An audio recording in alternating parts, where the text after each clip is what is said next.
Assalamualaikum warahmatullahi wabarakatuh. Perkenalkan, nama saya Alfi Muzaraatul Mabrurah dari Prodi Pendidikan Agama Islam. Sebelumnya, mari kita sholat dan setelah salam kita panjatkan kepada Nabi kita, Nabi Muhammad SAW.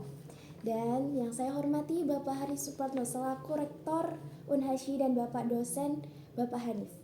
Di sini saya akan berpresentasi motivasi belajar matkul psikologi.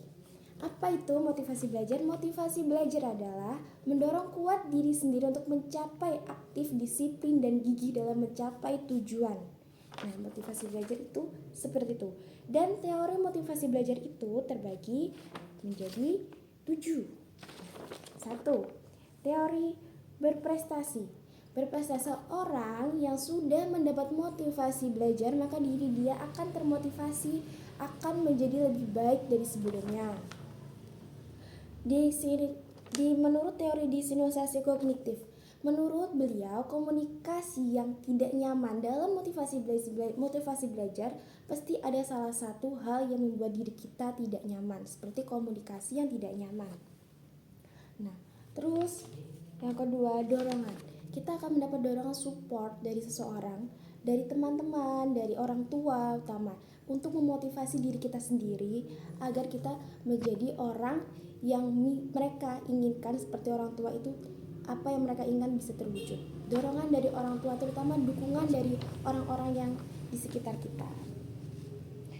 Motivasi fisiologis. Menurut ini, fisiologis adalah motivasi yang tumbuh dari diri kita sendiri, dari fisik kita sendiri. Kita semakin antusias, semakin bersemangat melakukan hal-hal tersebut. Inisiatif saja, ini ada inisiatif dari pikiran kita sendiri. Misal kita pengen gini tuh, dari inisiatif kita sendiri, dari pikiran kita sendiri. Terus motivasi belajar ini itu dibutuhkan dorongan dan tujuan. Kita setelah bermotivasi, kita harus mempunyai tujuan. Kita kayak gini buat apa? Kita juga harus mempunyai tujuan yang jelas. Terus fungsi dari motivasi belajar ini untuk menjadi bermotivasi, pengaruh tingkah laku kita akan terpengaruh, tingkah laku kita semakin giat. Harapannya nilai kita semakin bagus, berpengetahuan luas. Harapannya yang terbaik buat diri kita sendiri juga. Macam-macam motivasi itu ada intrinsic dan ekstrinsik. Intrinsic itu yang terdapat dari individu, dari diri kita sendiri. Sedangkan ekstrinsik itu yang dapat dari dalam ruang. Dalam ruang tentunya ada ruang keluarga, ruang teman-teman, dan macam-macam. Terus upaya meningkatkannya dengan minat.